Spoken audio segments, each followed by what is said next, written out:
ಎಲ್ರಿಗೂ ನಮಸ್ಕಾರ. ರಾಧೆಯ cinema I think this whole thing was new experience ನನಗೆ. ಫಸ್ಟ್ ಟೈಮ್ ಅಜಯ್ ಸರ್ ಜೊತೆ ಸ್ಕ್ರೀನ್ ಶೇರ್ ಮಾಡೋದಾಗಿರಲಿ, ವೇದಗುರು ಸರ್ ಅವ್ರ ಡೈರೆಕ್ಷನಲ್ಲಿ ವರ್ಕ್ ಮಾಡೋದಾಗಿರಲಿ, I think everything was a new experience. And Amrutha ಅಂತ ಒಂದು ಕ್ಯಾರೆಕ್ಟರ್ ಪ್ಲೇ ಮಾಡ್ತಾ ಇದ್ದೀನಿ, ನ್ಯೂಸ್ ರಿಪೋರ್ಟರ್. ಫಸ್ಟ್ ಟೈಮ್ ಒಂದು news reporter character, girl with lot of passion. ಒಂದು ಲೋಕಲ್ ಚಾನಲಲ್ಲಿ ಕೆಲಸ ಮಾಡ್ತಿರ್ತಾಳೆ, ಒಂದು ದೊಡ್ಡ ಚಾನಲಲ್ಲಿ ಕೆಲಸ ಸಿಗಬೇಕು ಅನ್ನೋ ಒಂದು ಡಿಸೈರ್, ಒಂದು ಪ್ಯಾಷನ್ ಇರುತ್ತೆ ಆ ಹುಡುಗಿಗೆ.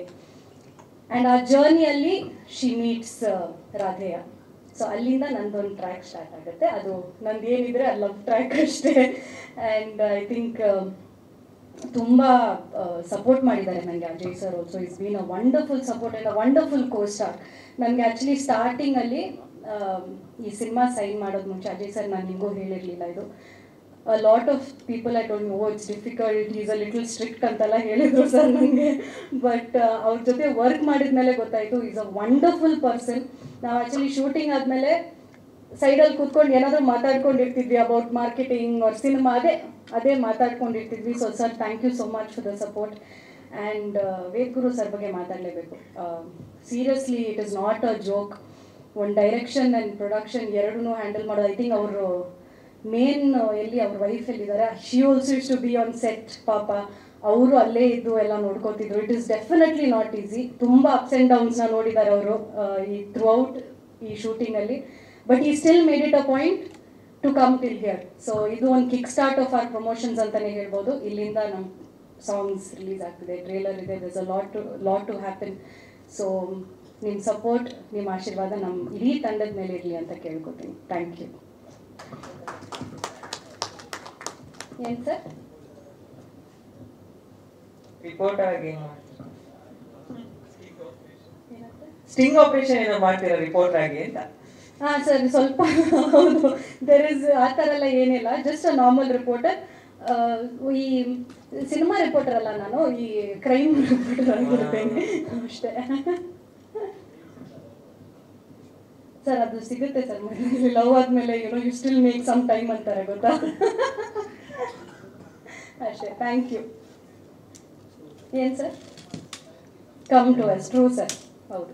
ಫಸ್ಟ್ ಆಫ್ ಆಲ್ ಎಲ್ಲ ಮಾಧ್ಯಮ ಮಿತ್ರರಿಗೆ, ಎಲ್ಲ ಸ್ನೇಹಿತರಿಗೆ, ಎಲ್ಲ ಟೆಕ್ನಿಷಿಯನ್ಸಿಗೆ ನನ್ನ ಹೃದಯಪೂರ್ವಕ ನಮಸ್ಕಾರಗಳು, ವಂದನೆಗಳು, ಸ್ವಾಗತ ಎಲ್ರಿಗೂ. ಮೇಡಮ್ ಅವ್ರು ನನ್ನ ಸ್ವಾಗತ ಕೋರಿದ್ರು. ಮೇಡಮ್, ನನ್ನ ಸಿನಿಮಾ, ಸೊ ಈಗ ವೇದಿಕೆ ಮೇಲೆ ಬಂದು ನಾನು ಮತ್ತೊಮ್ಮೆ ಎಲ್ರಿಗೂ ಸ್ವಾಗತನ ಕೋರ್ತಾ ಇದ್ದೀನಿ. ರಾಧೆಯ ಈ ಸಿನಿಮಾ ನನ್ನ ಸಿನಿ ಜರ್ನಿನಲ್ಲಿ, ಅಫ್ಕೋರ್ಸ್ ನೀವು ಹೇಳಿದಾಗೆ ಇಷ್ಟೊಂದು ಸಿನಿಮಾಗಳು ಮಾಡಿದ್ದೀನಿ. ಅದರಲ್ಲಿ ತುಂಬಾ ಒಂದು ಸಪ್ರೇಟ್ ಜಾಗ ಇದೆ ಈ ಸಿನಿಮಾಗೆ. ಆ ಥರದ್ದೊಂದು ಕ್ಯಾರೆಕ್ಟರ್ನಲ್ಲಿ ಎಕ್ಸ್ಪ್ಲೋರ್ ಮಾಡೋದಕ್ಕೆ ಫಸ್ಟ್ ಆಫ್ ಆಲ್ ಒಬ್ಬ ಡೈರೆಕ್ಟರ್ ಒಂದು ವಿಷನ್ ಕಂಡಿರೋದು. ಅಂದರೆ ಅಜಯ್ ಈ ಥರದ ಪಾತ್ರಗಳು ಮಾಡ್ತಾನೆ, ಮೊನೋಟೋನಸ್ ಆಗಿ ಅದಕ್ಕೊಂದು ಬ್ರ್ಯಾಂಡ್ ಅನ್ನೋದು ಕ್ರಿಯೇಟ್ ಆಗಿದೆ. ಬಟ್ ಅದನ್ನು ಬಿಟ್ಟು ಅದು ಹೊರತುಪಡಿಸಿ ಒಳಗಡೆ ಇನ್ನೊಂದೊಬ್ಬ ಕಲಾವಿದ ಇದ್ದಾನೆ, ಇವನಿಂದ ಇದನ್ನು ಎಕ್ಸ್ಟ್ರಾಕ್ಟ್ ಮಾಡ್ಬೋದು ಅಂತ ಒಬ್ಬ ಡೈರೆಕ್ಟ್ರಿಗೆ ಆ ವಿಷನ್ ಬಂದಿತ್ತಲ್ಲ. For that reason it this stands separate. ನಾನು ಹೇಗೆ ಮಾಡಿದ್ದೀನಿ, ಬಿಟ್ಟಿದ್ದೀನಿ, ನನಗೆ ಕ್ಯಾರೆಕ್ಟರ್ ಸಿಕ್ಕಿದೆ ಅದೆಲ್ಲಕ್ಕಿಂತ ಒಬ್ಬ ಡೈರೆಕ್ಟರ್ ವಿಷನ್ ಮಾಡಿದ್ನಲ್ಲ, for that this stands separate. ಸಿನಿಮಾದಲ್ಲಿ ನನ್ನ ಪಾತ್ರ ಆಗಲಿ ಏನಾಗಲಿ ಎಲ್ಲ ಮಾತಾಡೋಕ್ಕೂ ಮುಂಚೆ ನನಗೆ ವೇದಗುರು ಅವ್ರ ಹೀರೋ ಥರ ಕಾಣಿಸೋದು. ಅವ್ರ ಬಗ್ಗೆ ನನಗೆ ತುಂಬ ಹೇಳೋದಿದೆ.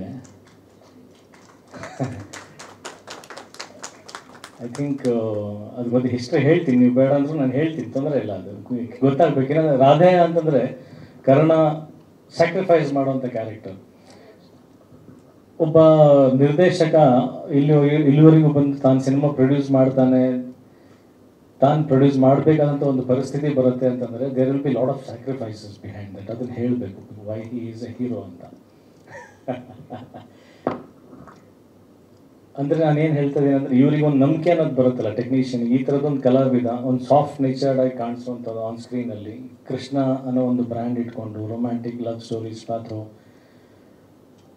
ಒಳಗಡೆ ಏನೋ ಕಾಣ್ತಾನಲ್ಲ, ಈ ವಿಷನ್ ನನಗೆ ಅರ್ಥ ಆಯಿತು. ಬಿಕಾಸ್ ಕಲಾವಿದನ ನನ್ನಲ್ಲೂ ಆ ತುಡಿತಾರೆ, ಯಾರಾದರೂ ನನ್ನ ಆ ಥರ ನೋಡ್ರಪ್ಪ ಅಂತ ನಾನು ಮನಸ್ಸಿನ ಕೂಗಿ ಕೇಳ್ಕೊಳ್ಳೋಂಥ ಟೈಮಲ್ಲಿ ಒಬ್ಬ ಅರ್ಥ ಮಾಡ್ಕೊಂಡು ಅದನ್ನು, ಅಂದರೆ ಸಮ ಮನಸ್ಥಿತಿ ಬಂದು ಒಬ್ಬ ಸಿನಿಮಾ ಮಾಡೋಕ್ಕೆ ಬಂದಾಗ ಅದನ್ನು ಅರ್ಥ ಮಾಡ್ಕೊಂಡು ಇನಿಷಿಯಲ್ ಸ್ಟೇಜಲ್ಲಿ ಪ್ರೊಡ್ಯೂಸ್ ಮಾಡೋದಕ್ಕೆ ತುಂಬ ಗಟ್ಟಿಸ್ಬೇಕು.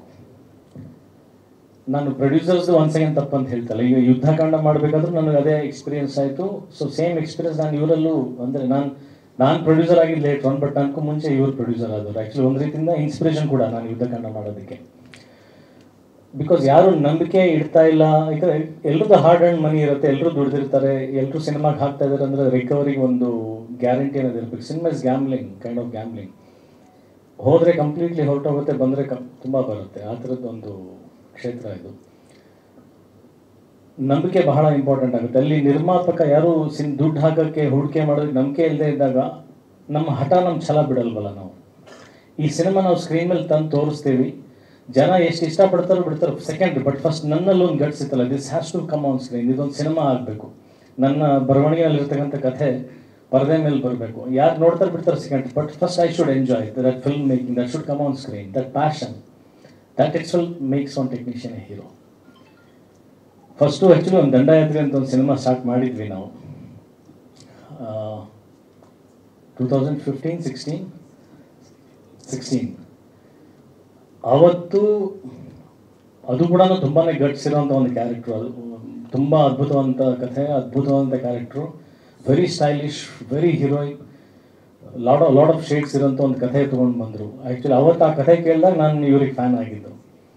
ಅವ್ರು ಸಿನಿಮಾ ಸ್ಟಾರ್ಟ್ ಮಾಡಿದ್ವಿ, ಒಂದಷ್ಟು ದಿನ ಶೂಟಿಂಗು ಮಾಡಿದ್ವಿ, ಬಟ್ ಅದು ಕಾರಣಾಂತರಗಳಿಂದ ಪ್ರೊಡ್ಯೂಸರ್ ಸಿನಿಮಾ ಮುಂದುವರ್ಸೋಕ್ಕಾಗಲಿಲ್ಲ. ಅದು ಅಲ್ಲೇ ನಿಂತ್ಕೊಳ್ತು, ಅರ್ಧದಲ್ಲೇ ಸ್ಥಗಿತಗೊಳ್ತು. ಅದಾದಮೇಲೆ ಇವ್ರ ಜೊತೆ ನಾನು ಕೆಲಸ ಮಾಡಬೇಕಲ್ಲ, ಅಂದರೆ ಇವ್ರು ನನ್ನ ಹತ್ರ ಬಂದಿದ್ರು, ನನಗೆ ಅಡಿಕ್ಷನ್ ಸ್ಟಾರ್ಟ್ ಆಗಿ ಇವ್ರ ಹತ್ರ ಕೆಲಸ ಮಾಡಬೇಕಲ್ಲ ಅನ್ನೋದು ಆಯಿತು. ತಾಯಿಗೆ ತಕ್ಕ ಮಗ ಶಶಾಂಕ್ ಅವರು ಡೈರೆಕ್ಷನ್ ಮಾಡೋಕ್ಕೂ ಮುಂಚೆ ಬೇರೆ ಯಾರೋ ಒಬ್ರು ಡೈರೆಕ್ಟ್ ಮಾಡ್ಬೇಕನ್ನೋದು ನೋಡ್ತಾ ಇದ್ವಿ. ಅವಾಗ ನಾನು ಶಶಾಂಕ್ ಅವ್ರಿಗೆ ಸರ್ ಗುರುವ್ರು ಮಾಡಲಿ ಅಂತ ಅಂದ್ಬಿಟ್ಟು ವೇದ್ ಗುರು ಅವ್ರು ಬಂದ್ಬಿಟ್ಟು ಒಂದು ಶೆಡ್ಯೂಲ್ ತಾಯಿಗೆ ತಕ್ಕ ಮಗ ಡೈರೆಕ್ಟ್ ಮಾಡಿದರು. ಬಟ್ ಅದನ್ನು ಒನ್ಸ್ ಅಗೇನ್ ಅಂದರೆ I don't say there is any clashes or difference of opinion. Shashank sir ಬೇರೆ ಯಾವುದೋ ಸಿನಿಮಾ ಮಾಡಬೇಕಾಗಿತ್ತು, ಐ ಥಿಂಕ್ ಗೊತ್ತಿಲ್ಲ, ಅಪ್ಪು ಸರ್ದೇನೋ ಮಾಡಬೇಕಾಗಿತ್ತು, ಬಟ್ ಆ ಟೈಮಲ್ಲಿ ಕ್ಯಾನ್ಸಲ್ ಆಗಿ ಹೀ ಕ್ಯಾನ್, ಬಿಕಾಸ್ ಅಂದರೆ ಅವ್ರದ್ದೇ ಕಥೆ ಅದೆಲ್ಲ ಆಗಿರೋದ್ರಿಂದ ಇವ್ರ ಹತ್ರ ರಿಕ್ವೆಸ್ಟ್ ಮಾಡ್ಕೊಂಡಿಲ್ಲ, ನಾವೇ ಕಂಟಿನ್ಯೂ ಮಾಡ್ತೀವಿ ಅಂತ ಅಂದ್ಬಿಟ್ಟು. ಸೊ ಇಬ್ಬರು ಮಧ್ಯದಲ್ಲಿ ಒಂದು ಅಂಡರ್ಸ್ಟ್ಯಾಂಡಿಂಗಲ್ಲಿ ಅದನ್ನು ಅರ್ಧಕ್ಕೆ ನಿಲ್ತಲ್ಲಿ. ಸೊ ಗುರು ಅವ್ರ ಜರ್ನಿ ಮತ್ತೆ ಪಾಸ್ ತೊಗೊಂಡಿದೆ ಅಂತಂದ್ರೆ ಅಗೇನ್ ಹಿ ಡಿಡ್ಂಟ್ ಸ್ಟಾಪ್. ಮತ್ತೆ ಒಂದು ಕ್ಯಾರೆಕ್ಟರ್ ತೊಗೊಂಡು ಬಂದರು, ಮತ್ತೆ ಒಂದು ಕಥೆ ತೊಗೊಂಡ್ಬಂದ್ರು. I don't know, so blessed. ಇವ್ರು ಬೇರೆ ಯಾವ ಹೀರೋ ಹತ್ರ ಹೋಗದೆ 3ನೇ ಸಲ ನನ್ನ ಹತ್ರನೇ ಬಂದರು. ಅಂದರೆ ಬಂದಿರೋದು ವಿಧಿ ಪ್ರಕಾರ. ಒಂದ್ಸಲ ಅವ್ರು ಬಂದಿದ್ರು, ಒಂದ್ಸಲ ನಾನು ಹೋಗಿದ್ದೆ, ಮತ್ತೆ ಇವ್ರು ತಿರುಗಿ ಬಂದರು. ಸೊ ಅದೊಂದು ಋಣ ಅನ್ನೋದಿತ್ತು ಎಲ್ಲೋ ಒಂದು ಕಡೆ. ನಾವು ದಿಸ್ ಟೈಮ್ ಥರ್ಡ್ ಅಟೆಂಪ್ಟ್ ಆಗಲೇಬೇಕು ಅನ್ನೋದು. ಬಟ್ ಅಲ್ಲೂ ಕೂಡ ಯಾರೋ ಪ್ರೊಡ್ಯೂಸರ್ಸ್ ನಮ್ಮದೇ ಇದ್ದಾಗ ಇವರೇ ಸಾಕಷ್ಟು ಸ್ಯಾಕ್ರಿಫೈಸ್, ಸಾಕಷ್ಟು ರಿಸ್ಕ್ ತೊಗೊಂಡು. ಆ್ಯಂಡ್ ಅಫ್ಕೋರ್ಸ್ ಅವರು ಶ್ರೀಮತಿ ಅವ್ರು, ಮೇಡಮ್ ನಿಮಗೂ ಹ್ಯಾಟ್ಸ್ ಆಫ್, ವಂಡರ್ಫುಲ್ ಅಂಡರ್ಸ್ಟ್ಯಾಂಡಿಂಗ್. ಆ ಥರದ್ದು ಒಂದು ಸಪೋರ್ಟ್ ಕೊಡೋಂಥ ಒಂದು ಬೆನ್ನೆಲುಬಾಗಿ ನಿಂತಿರ್ತಕ್ಕಂಥ ಅವರು ಧರ್ಮಪತ್ನಿ, ಅವ್ರ ಮಗಳು. ಅದಕ್ಕೆಲ್ಲ ಏನೇನು ಹರ್ಡಲ್ಸ್ ಪಟ್ಟಿದ್ದಾರೆ, ಏನು ಕಷ್ಟಪಟ್ಟಿದ್ದಾರೆ ನನಗೆ ಗೊತ್ತಿದೆ. ಸೊ ಸಿನಿಮಾ ಇಲ್ಲಿವರೆಗೆ ತೊಗೊಂಡ್ಬಂದಿದ್ದಾರೆ. And apart from all this, ಈ ಎಲ್ಲ ಎಮೋಷನ್ ಸೆಂಟಿಮೆಂಟ್ಸ್ ಜೊತೆಗೆ ಇಲ್ಲಿ ಆ್ಯಸ್ ಎನ್ ಆ್ಯಕ್ಟರ್ ಸ್ವಾರ್ಥ ಕ್ಯಾರೆಕ್ಟರ್ ಸರ್ ಒಂದು ಸ್ವಲ್ಪ ನರ್ವಸ್ ಆದರು ಸ್ಟೇಜ್ ಮೇಲೆ ಬಂದು. ಐ ಥಿಂಕ್ ಎಲ್ಲೋ ಒಂದು ಕಡೆ ಚೂಚು ಚಿಕ್ಕ ವಿಷಯಗಳನ್ನ ಹೇಳಬೇಕು ಹೇಳಬಾರ್ದು ಗೊತ್ತಿರಲಿಲ್ಲ. ಬಟ್ ನಾನು ಹೇಳ್ತೀನಿ ಸರ್, ನನಗೆ ಅಷ್ಟು ಸಿನಿಮಾದ ಎಕ್ಸ್ಪೀರಿಯನ್ಸ್ ಇದೆ, ನಾನು ತಡ್ಕೊಳಕ್ಕಾಗಲ್ಲ ಸರ್, ಹೇಳ್ಬಿಡ್ತೀನಿ. ಬಿಕಾಸ್ ಸಿನಿಮಾ ಮಾರ್ಕೆಟಿಂಗ್ ಆಗಬೇಕು, ಕಥೆ ಏನು ಕ್ಯಾರೆಕ್ಟರ್ ಏನು ಗೊತ್ತಾಗಬೇಕು ಜನಕ್ಕೆ. ಕರ್ಣನ್ ಪಾತ್ರಕ್ಕೆ ಹೋಲಿಕೆ ಇಲ್ಲದೆ ಇದ್ರು, ಆ ಮಹಾಭಾರತದ ಕರ್ಣನ್ ಇಲ್ಲಿ ಹಿಡದೇ ಇದ್ರು, ಬಟ್ ಆ ತ್ಯಾಗ ಅನ್ನೋದು ಏನಿದೆಯಲ್ಲ ಅದು ತುಂಬ ರೆಲೆವೆಂಟ್ ಆಗಿರ್ತಕ್ಕಂಥದ್ದು. ಇಲ್ಲಿ ಈ ಪಾತ್ರನೂ ಹೆತ್ತ ತಾಯಿ ಬೇರೆ ಯಾರೋ, ಸಾಕ ತಾಯಿ ಬೇರೆ ಯಾರೋ, ಇವನಿಗೆ ಲೈಫಲ್ಲಿ ಮಾರಲ್ಸ್ ಪ್ರಿನ್ಸಿಪಲ್ ಇವನು ಅಂದರೆ ಇವನಿಗೆ ಬಂದಿರತಕ್ಕಂಥ ಏನು ಮಾರಲ್ ಎಜುಕೇಷನ್ಸ್ ಏನಿದೆಯಲ್ಲ ಅದು ಈಗಿನ ಸಮಾಜಕ್ಕೆ, ಈಗಿನ ಕಾಲಕ್ಕೆ ಅದನ್ನು ಹೇಗೆ ಅಳವಡಿಸ್ಕೊಳ್ತಾನೆ, ಅಂದರೆ ಅವನ sacrifices for the betterment of society, ಅದು ಇನ್ ರಿಟರ್ನ್ ಅವನ ಲವ್, ಫ್ಯಾಮಿಲಿ, ಇದಕ್ಕೆಲ್ಲ ಹೇಗೆ ಎಫೆಕ್ಟ್ ಆಗುತ್ತೆ, ಅವನು ಹೇಗೆ ಕ್ರಿಮಿನಲ್ ಆಗಿ ನಿಂತ್ಕೊಳ್ತಾನೆ, ಆ ಕ್ರಿಮಿನಲ್ ಆಗಿ ಅದನ್ನು ಫೈಟ್ ಮಾಡಬೇಕಾದಾಗ ದ್ಯಾಟ್ಸ್ ಒನ್ ಎಮೋಷನಲ್ ಬಾಂಡ್. ಸಿನಿಮಾನಲ್ಲಿರೋ ಬ್ಯೂಟಿನೇ ಅದು. ಒಬ್ಬ ಕ್ರಿಮಿನಲ್ ಆಗಿ ಜೈಲಲ್ಲಿ ಕೂತ್ಕೊಂಡು ತನ್ನ ಒಂದು ಎಕ್ಸ್ಪೀರಿಯನ್ಸ್ನ ಹೇಳುವಂಥ ಒಂದು cinema. That is very emotional, ಬಹಳ ಕನೆಕ್ಟ್ ಆಗುತ್ತೆ ಈಗಿನ ಜನಕ್ಕೆ. ಎಲ್ಲೋ ಒಂದು ಕಡೆ ನಮಗೂ ಕಿಚ್ಚೆದೇಳುತ್ತೆ, ರೊಚ್ಚೆದೇಳುತ್ತೆ, ನಾವು ಸೊಸೈಟಿಗೆ ಏನಾದರೂ ಒಂದು ಕಾಂಟ್ರಿಬ್ಯೂಟ್ ಮಾಡಬೇಕು, we should also become one hero ಅನ್ನೋ ಥರ ಒಂದು ಇನ್ಸ್ಪೈರ್ ಮಾಡೋಂಥ ಒಂದು ಕ್ಯಾರೆಕ್ಟರ್. ಒಳ್ಳೇದು ಮಾಡೋಕ್ಕೆ ಹೋದಾಗ ನಮಗೆ ರಿವರ್ಸ್ ಎಫೆಕ್ಟ್ ಹೊಡೆದು ಯಾವ ಥರ ಅಗೇನ್ ಅಂದರೆ ಎಲ್ಲನೂ ತ್ಯಾಗ ಮಾಡಬೇಕಾದಂಥ ಒಂದು ಸಂದರ್ಭ ಬರುತ್ತೆ. ಅದೇ ರಾಧೇಯನ್ ಕ್ಯಾರೆಕ್ಟರ್. ಪ್ರೆಸೆಂಟೇಷನ್ ವೈಸ್ ಅಫ್ಕೋರ್ಸ್ ನಾನೊಬ್ಬ ಸೈಕ್ ಥರನೇ ಇದ್ದೀನಿ, ಬಟ್ ಸಿನಿಮಾ ನೋಡಿದಾಗ ಆ ಸೈಕ್ ಆಗೋದಕ್ಕೆ ಏನು ಕಾರಣ, ಅದಕ್ಕೆ ಏನು ಜಸ್ಟಿಫಿಕೇಶನ್ ಅದು ಗೊತ್ತಾಗ್ತಾ ಹೋಗುತ್ತೆ. ಇದೆಲ್ಲದಕ್ಕೂ ತುಂಬ ಅಚ್ಚುಕಟ್ಟಾಗಿ ಎಲ್ಲ ಬ್ಯಾಲೆನ್ಸ್ಡ್ ವೇನಲ್ಲಿ ಇನ್ ದಿ ಟ್ರ್ಯಾಕ್, ಅಂದರೆ ಇಡೀ ಒಂದು ಟ್ರೈನ್ ಅಫ್ಕೋರ್ಸ್ ಅವರು ಇಂಜಿನ್, ಅವ್ರ ಶ್ರೀಮತಿ ಇವರೆಲ್ಲ ಸೇರಿ ಫ್ಯೂಲ್ ಹಾಕಿದ್ದಾರೆ. ಆ ಬೋಗಿನಲ್ಲಿ ಹಿಂದೆ ಎಲ್ಲ ಟೆಕ್ನಿಷಿಯನ್ಸ್, ನಮ್ಮ favourite art director Amar sir, Sandy ಅವರು music director, and DOP Rami ಅವರು, ಅಂದರೆ ಮುಂಚೆ RGV ಹತ್ರ ಸರ್ಕಾರ ಸೀರೀಸಲ್ಲೂ ಕೆಲಸ ಮಾಡಿದರು, ಕಿಲ್ಲಿಂಗ್ ವೀರಪ್ಪನ್ ಮಾಡಿದರು, ಆ್ಯಂಡ್ ಸಾಕಷ್ಟು ತೆಲುಗು ತಮಿಳ್ ಸಿನಿಮಾಗಳು ಮಾಡಿದ್ದಾರೆ, ಕಮಲ್ ಹಾಸನ್ ಅವ್ರ ಸಿನಿಮಾಗಳು ಮಾಡಿದ್ದಾರೆ. ಸೊ ಇಲ್ಲಿ ಅವ್ರ ಜೊತೆ ಒಂದು ವರ್ಕ್ ಎಕ್ಸ್ಪೀರಿಯನ್ಸ್ ತುಂಬ ಅದ್ಭುತವಾಗಿತ್ತು. ಓವರ್ ಆಲ್ ಐ ಥಿಂಕ್ ಒಂದು ಸಿನಿಮಾ ಕಮರ್ಷಿಯಲ್ ಪ್ಯಾಕ್ಟ್, ಎಮೋಷ್ನಲಿ ತುಂಬ, ಅಂದರೆ though it is action cinema, ದೋ ಒಂದು ಸೈಕಿಕ್ ಸಿನಿಮಾ ಆದ್ರೂ ಎಲ್ಲೋ ಒಂದು ಕಡೆ emotionally you will get connected. ತುಂಬ ಹತ್ತಿರ ಅನಿಸುತ್ತೆ cinema. Everybody will enjoy it, everybody will fall in love with this cinema. And ಎಲ್ಲ ಆರ್ಟಿಸ್ಟ್ಗಳು, ನಾನು ಒಂದೇ ಅಂತಲ್ಲ, ಪ್ರತಿಯೊಬ್ಬ artist I think hand picked ತುಂಬ ಚೆನ್ನಾಗಿ ಅದ್ಭುತವಾಗಿ ಆ ಪಾತ್ರಕ್ಕೆ ಸೂಟ್ ಆಗಿದ್ದಾರೆ. And Sonal, so happy to work with you. You're such a professional, such a wonderful artist, such a wonderful human being. ನೀವು ನನ್ನ ಬಗ್ಗೆ ಏನೋ ಬೇರೆ ಕೇಳಿದ್ದೀರಿ ಅಂತ ಹೇಳಿದ್ರು, ನಾನು ನಿಮ್ಮ ಬಗ್ಗೆ ಏನು ಕೇಳಿದ್ದೆ ಅದೆಲ್ಲ ನಿಜ ಇತ್ತು. ಆದರೆ you are very sweet, very understanding, ಏನು ಟ್ಯಾಂಟ್ರಮ್ಸ್ ಇಲ್ಲದೆ ಇನ್ ಟೈಮ್. ಯಾವತ್ತೂ ಕೂಡ ಹೀರೋಯಿನ್ ನಕರ ಅನ್ನೋದು ವೇದ್ ಗುರು ಸೆಟ್ಟಲ್ಲಿ, ಇದು ರಾಧೆಯ ಸೆಟ್ಟಲ್ಲಿ ಕೇಳೇ ಇಲ್ಲ. ಅದು ಹೀರೋಯಿನ್ ಅಂದರೆ ಏನಾದರೂ ಒಂಚೂರು ಮಾಡಿರಿ, ಏನಾದರೂ ಒಂಚೂರು ನಕರ ತೋರಿಸಿ ಅಂತ ಕೇಳೋ ಥರ ಇರ್ತದೆ, ಏನು ಇರ್ತಾರಲ್ಲ ಪಾಪ, ಅಷ್ಟು so sweet, so down to earth, so understanding. Thank you so much.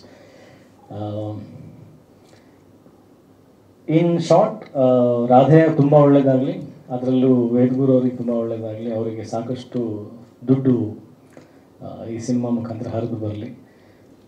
Next cinema ಇಮಿಡಿಯೇಟಾಗಿ ಪ್ರೊಡ್ಯೂಸ್ ಮಾಡೋಕ್ಕೆ ಹೋಗ್ಬೇಡಿ ಸರ್, ದುಡ್ಡು ಇಟ್ಕೊಂಡು ಒಂಚೂರು ಆಸ್ತಿ ಮಾಡಿ ನಿಮ್ಮ ಹೆಂಡತಿ ಮಕ್ಕಳಿಗೆಲ್ಲ ಇಟ್ಟು ಸೇಫಾಗಿ ಬೇರೆ ಪ್ರೊಡ್ಯೂಸರ್ಸ್ ಹತ್ರ ಎಕ್ಸ್ಟ್ರಾ ರೆಮ್ಯುನರೇಷನ್ ತೊಗೊಂಡು, ಆಮೇಲೆ ನಿಮ್ಮ ಹತ್ರ ದುಡ್ಡು, ನನ್ನ ಹತ್ರ ದುಡ್ಡು ಎಲ್ಲ ಫುಲ್ ಸೆಟ್ಲ್ ಆದಮೇಲೆ ಇಬ್ಬರು ಸೇರಿ ಕೊಲಾಬ್ರೇಷನಲ್ಲಿ ಮತ್ತೆ ಪ್ರೊಡಕ್ಷನ್ ಮಾಡೋಣ. ಹಾಂ, ನೀವು ಕಾಂತರಾಜ್ ಸರ್, ಅಫ್ಕೋರ್ಸ್ ನಿಮಗೂ ಥ್ಯಾಂಕ್ಸ್. ಅಂದರೆ ಈ ಟೈಮಲ್ಲಿ ಬಂದು ಸಿನಿಮಾಗೆ ಒಂದು ಸಾಥ್ ಕೊಟ್ಟಿದ್ದೀರಾ, ಕೈ ಹಿಡಿದಿದ್ದೀರಾ. ಒಂದು ಮಗು ಅಂಬೆಗಾಲ ಹಿಡ್ಕೊಂಡು ಅಂದರೆ ನಡೆದು ಈಗ ಎದ್ದು ನಿಂತ್ಕೊಂಡು ನಡೆಯೋಂಥ ಟೈಮಲ್ಲಿ ಕೈ ಹಿಡಿದು ಇನ್ನೊಂಚೂರು ಈಗ ಸ್ಕೂಲ್, ಪ್ರೈಮರಿ, ಹೈಸ್ಕೂಲಿಗೆ ಕರ್ಕೊಂಡು ಹೋಗೋಂಥ ಕೆಲಸ ನೀವು ಮಾಡ್ತಾಯಿದ್ದೀರಾ. Thank you so much. ಅಷ್ಟು ಬೇರೆ ಏನಾದರೂ ಕೇಳಿದ್ರೆ ಕೇಳ್ಬೋದು, ಜಾಸ್ತಿ ಬೋರ್ ಆಗಿದ್ರೆ ನನ್ನ ಮಾತಿಂದ ಸಾರಿ. ಇಲ್ಲ ಪಾರ್ಟ್ನರ್ ಅಲ್ಲ ಸರ್, ನಾನು ಆ್ಯಸ್ ಎನ್ ಆರ್ಟಿಸ್ಟ್ ದುಡ್ಡು ತೊಗೊಂಡಿದ್ದೀನಿ, ಕಲಾವಿದನಾಗಿ ದುಡ್ಡು ತೊಗೊಂಡಿದ್ದೀನಿ, ಆದರೆ ನಿರ್ಮಾಪಕನ ಮನೋಭಾವನೆಯಿಂದ ಕೆಲಸ ಮಾಡಿದ್ದೀನಿ. ನೆಕ್ಸ್ಟ್ ಪಾರ್ಟ್ನರ್ ಆಗ್ತೀನಿ. ಇಲ್ಲ, ನಾನು ಇಲ್ಲಿವರೆಗೂ ಈ ಥರದ್ದು ಪಾತ್ರಗಳು ಮಾಡಿರಲಿಲ್ಲ, ಈ ಥರ ಶೇಡು. ಅಂದರೆ ಕ್ಯಾಮ್ರಾ ಮುಂದೆ ಫಾರ್ ದಿ ಫಸ್ಟ್ ಟೈಮ್ ನನಗೆ ಅನ್ಸಿದ್ದು, ಎಸ್ ನಾನು ಒಂದು ಪರ್ಫಾರ್ಮರಾಗಿ ಒಂದು ಕಾಂಟ್ರಿಬ್ಯೂಷನ್ ಕೊಡಬಲ್ಲೆ ಅಂತ. ಅದೆಲ್ಲೋ ಒಂದು ಕಡೆ ಎಕ್ಸ್ಕ್ಯೂಸ್ ಮಿ ಮೂವಿಯಿಂದ ಸಹಜವಾಗಿ ಬಂದಿದೆ. ಒಂದು ಬ್ರ್ಯಾಂಡ್ ಅನ್ನೋದು ಏನಿದೆಯಲ್ಲ, ಅಜಯ್ ಅಂದರೆ ನಾವು ಇದನ್ನು ಎಕ್ಸ್ಪೆಕ್ಟ್ ಮಾಡ್ತೀವಿ, ಇದಿರುತ್ತೆ ಅನ್ನೋದು, ಅದು ಸಹಜವಾಗಿ ಬರ್ತಾ ಇದೆ. ಅದು okay. But apart from that, ಹೌದು ಅಜಯ್ ಹಿಂಗೆ ಮಾಡ್ತಾನ, ಈ ಥರನೂ ತೋರಿಸ್ಬೋದ ಇವನಿಗೆ, ಈ ಥರದ್ದೆಲ್ಲ ಸಾಧ್ಯ ಐತೆ, ನಾವು ಯಾಕೆ ಗುರು ಮಾಡಲಿಲ್ಲ, ಇಷ್ಟು ದಿನ ಮಿಸ್ ಮಾಡ್ಕೊಂಡ್ವಲ್ಲ, ಈ ಥರದ ಪಾತ್ರ ಅವತ್ತೇ ಅವನ್ನ ಹಾಕೊಳ್ಬೋದಾಗಿತ್ತಲ್ಲ ಅಂತ ಡೆಫಿನೆಟ್ಲಿ ಒಂದು ಕ್ವಶನ್ ಎಲ್ರಿಗೂ ಹುಟ್ಟುತ್ತೆ. ಇನ್ನು ಮುಂದೆ ಎಕ್ಸ್ಪೆರಿಮೆಂಟಲ್ ಸಿನಿಮಾಸ್ ಇನ್ಫ್ಲೋ ಆಗೋಕ್ಕೆ ಡೆಫಿನೆಟ್ಲಿ ಶುರು ಆಗುತ್ತೆ ಅನ್ನೋದು ನನಗೆ ಕಾನ್ಫಿಡೆನ್ಸ್ ಇದೆ. ಖಂಡಿತ. ನಮ್ಮ ಕನ್ನಡದಲ್ಲಿ ಅದು ಗೊತ್ತಿಲ್ಲ, ಅಂದರೆ ಆ್ಯಸ್ ಕಲಾವಿದನಾಗಿ ಮಾತಾಡ್ತಿದ್ದೀನಿ, ಸಾಕಷ್ಟು ಜನ ಅದ್ಭುತವಂತ ಕಲಾವಿದರಿದ್ದಾರೆ. ಅದು ಎಕ್ಸ್ಪ್ಲೋರ್ ಮಾಡೋದಕ್ಕೆ ಒಂದು ಗಟ್ಸ್, ಇವಾಗ ಏನು ನೀವು ಹೇಳಿದ್ರೆ ಆ ಥರ ಗಟ್ಸ್ ಇಟ್ಕೊಂಡು ಬರೋವಂಥ ಟೆಕ್ನಿಷಿಯನ್ಸು ಇದ್ದಾರೆ. ದಯವಿಟ್ಟು ನಿರ್ಮಾಪಕರಾಗಿ, ಅಂದರೆ ನಾನು ಹೇಳ್ತಾರೆ, ದೊಡ್ಡ ದೊಡ್ಡ ಬಂಡವಾಳ ಹಾಕಿ ರಿಸ್ಕ್ ಮಾಡ್ಕೋಬೇಡಿ, ಚಿಕ್ಕದಾಗಿ ಪ್ರಯತ್ನ ಮಾಡಿ, ಸ್ಮಾಲ್ ಎಫರ್ಟ್ಸ್, ವರ್ಕ್ಶಾಪ್ಸ್ ಮಾಡಿ. ಕಲಾವಿದರು, ಟೆಕ್ನಿಷಿಯನ್ಸ್ ಅವ್ರದ್ದೇನು ಅಂಡರ್ಸ್ಟ್ಯಾಂಡಿಂಗ್ ಇದೆಯಲ್ಲ, ಆ ಮೈಂಡ್ ಸೆಟ್ಟಿಗೆ ಒಂದ್ಸಲ ಅರ್ಥ ಮಾಡ್ಕೊಳಕ್ಕಾಗಿಲ್ಲ ಅಂತಂದ್ರೂ ಒಂದು ಚಿಕ್ಕ ಸೆನ್ಸ್ ಇರುತ್ತೆ ಸರ್, ಒಂದು ಎಜುಕೇಷನ್, ಒಂದು ನಾಲೆಜ್ ಇರೋಂಥ ಒಂದು ಚಿಕ್ಕ ಸೆನ್ಸ್ ಇರುತ್ತೆ. ಯಾರು ಬಿಲ್ಡಪ್ ಅಲ್ಲಿ ಸರ್ ಒಂದು ಕಟ್ ಮಾಡಿದ ಶಾರ್ಟ್ ರಪ್ ಸಿಪ್ ಅಂತ ಅದು ಬಿಟ್ಟು ಜೆನ್ಯೂನ್ ಕಥೆ ಹೇಳ್ತಾ ಇರ್ತಾನಲ್ಲ, ಸ್ಟೋರಿ ಟೆಲ್ಲಿಂಗ್, ಅದನ್ನು ನಂಬಿ ಸಿನಿಮಾ ಹೂಡಿಕೆ ಮಾಡೋಂಥ ನಿರ್ಮಾಪಕರು ಬರಬೇಕು. ಆ ಪ್ರಯತ್ನಗಳಾದಾಗ ಚಿಕ್ಕದಾಗೆ ಆದಾಗ ಡೆಫಿನೆಟ್ಲಿ ಸಾಕಷ್ಟು ಜನ ಒಳ್ಳೆ ಕಲಾವಿದರಿದ್ದಾರೆ, ಸಾಕಷ್ಟು ನಿರ್ದೇಶಕರು ಇದ್ದಾರೆ. ಸೊ ನನಗೊಂದು ಅವಕಾಶ ಈ ಥರ ಸಿಕ್ಕಿರೋದು. No not image sir, I want to do all the. ಈಗ ಆಡು ಮುಡ್ದೇ ಇರೋ ಸೊಪ್ಪಿಲ್ಲ, ರಾಜ್ ಮಾಡದೇ ಇರೋ ಪಾತ್ರ ಇಲ್ಲ ಸರ್. ನನಗೂ ಅದೇ ಆಸೆ ಇದೆ ಸರ್, ಎಲ್ಲ ರೀತಿಯ ಪಾತ್ರಗಳು ನಾನು ಮಾಡೋದಲ್ಲೇ ಮಾಡುವಂಥ ಅವಕಾಶ ಕೊಡಿ. ಈ ಸಿನಿಮಾ ಮೇಲೆ ಇವತ್ತು ಕೇಳ್ಕೊಳ್ತಾ ಇದ್ದೀನಿ, ಎಲ್ಲ ರೀತಿಯಾದ ಪಾತ್ರ ಮಾಡುವಂಥ ಅವಕಾಶ ಕೊಡಿ. ಆ ಥರ ಕಲಾವಿದ ನಾನಿದೆ. Thank you. ಎಲ್ಲ ವಿಚಾರಗಳು ಮಾತಾಡಿದ್ರಿ ಆಲ್ಮೋಸ್ಟ್. ನೀವು ಹೇಳಿದ ಹಾಗೆ ನಮ್ಮ ನಿರ್ದೇಶಕರು ಆಫ್ ದಿ ರೆಕಾರ್ಡ್ ತುಂಬಾ ಮಾತಾಡಿದ್ರು. ನಾನು ಅನ್ಕೊಂಡೆ ವೇದಿಕೆ ಮೇಲೆ ಒಂದಷ್ಟು ಹೊತ್ತಾದ್ರೂ ಇರ್ತಾರೆ ಅಂತ ಹೇಳ್ಬಿಟ್ಟು. ಬಟ್ ಅವರು ವೇದಿಕೆ ಗುರು ಅಲ್ಲ. ವೇದಿಕೆ ಗುರು ನಿಮ್ ಕೆಲಸ ಮಾತಾಡ್ತಿದೆ ಸರ್. ಒಂದು ಚಿಕ್ಕ ಪ್ರಶ್ನೆ ಏನಂದ್ರೆ, ನನಗೂ ಒಂದು ಸಿನಿಮಾ ಆಡಿಯನ್ಸ್ ಆಗಿ ನನಗೂ ಅನ್ಸಿದ್ದೇನಂದ್ರೆ, ಈಗ ರಿಲೀಸ್ ಡೇಟೇ ನೀವು ಅನೌನ್ಸ್ ಮಾಡಿರೋದ್ರಿಂದ ಇದು ನಮ್ಗೆ ಚೂರೇ ಏನೋ ತೋರಿಸಿದ್ರಲ್ಲ ಅನ್ನಿಸ್ತು. ಇನ್ನು ಯಾವಾಗ ಟ್ರೇಲರ್ ಅದು ಇದು ಅಂತ. ಸೊ ಏನ್ ಎಕ್ಸ್ಪೆಕ್ಟ್ ಮಾಡ್ಬೋದು ಅಂತ? ಅದೇ ಸರ್, ಶಾರ್ಟ್ಲಿ ಹೇಳ್ತಾ ಇದ್ದಾರೆ. ವೆರಿ ಶಾರ್ಟ್ಲಿ ಅವರು ಕಾಂತಾರ ಸರ್ ಯಾವಾಗ ಏನೇನು ಹೇಳ್ತಾರೆ, ನಮ್ಮ ಡ್ಯೂಟಿ, ನಮ್ಮ ಜವಾಬ್ದಾರಿ ಮನಸ್ಪೂರ್ವವಾಗಿ ಈ ಸಿನಿಮಾನ ಪ್ರಮೋಟ್ ಮಾಡಬೇಕು, ಜನರಿಗೆ ತಲುಪಿಸ್ಬೇಕು, ಒಳ್ಳೆ ಸಿನಿಮಾ ರೀಚ್ ಆಗಬೇಕು, ಒಳ್ಳೆ ಪ್ರಯತ್ನಗಳು ಗೆಲ್ಲಬೇಕು ಮುಖ್ಯವಾಗಿ. ಸೊ ನಾವು ಯಾವಾಗಲೂ ಇದ್ದೀವಿ sir, any time till cinema ಜನರಲ್ಲಿ ಮನಸ್ಸಲ್ಲಿ ಇರೋರಿಗೆ. ನಾವು ವಯಸ್ಸಾದ್ಮೇಲೂ ರಾಧೆಯ ಬಗ್ಗೆ ಏನಾದರೂ ಮಾಡಬೇಕಂದ್ರೂ ಅವತ್ತು ಬರ್ತೀನಿ ಸರ್. ನಿರ್ದೇಶಕರ ಮೇಲೆ, ನಿರ್ಮಾಪಕರ ಮೇಲೆ ಇರೋ ಪ್ರೀತಿ ಗೊತ್ತಾಗ್ತಿದೆ ಅದರಲ್ಲಿ. ಅಲ್ಲ, ನಾವು ಹೇಳಲೇಬೇಕಲ್ಲ ಸರ್, ನಿರ್ಮಾಣ ಮಾಡೋದು ತುಂಬಾ ದೊಡ್ಡ ಜವಾಬ್ದಾರಿ ಅದು. ಸೊ ಹಂಗಾಗಿ ಖಂಡಿತವಾಗ್ಲೂ ನಿಮ್ಗೊಂದು ಗೆಲುವಾಗಲಿ ಸರ್. ಎಲ್ಲರೂ ಆಶೀರ್ವಾದ, ಬೆಸ್ಟ್ ವಿಶಸ್ ಅದು. Thank you sir. Thank you so much.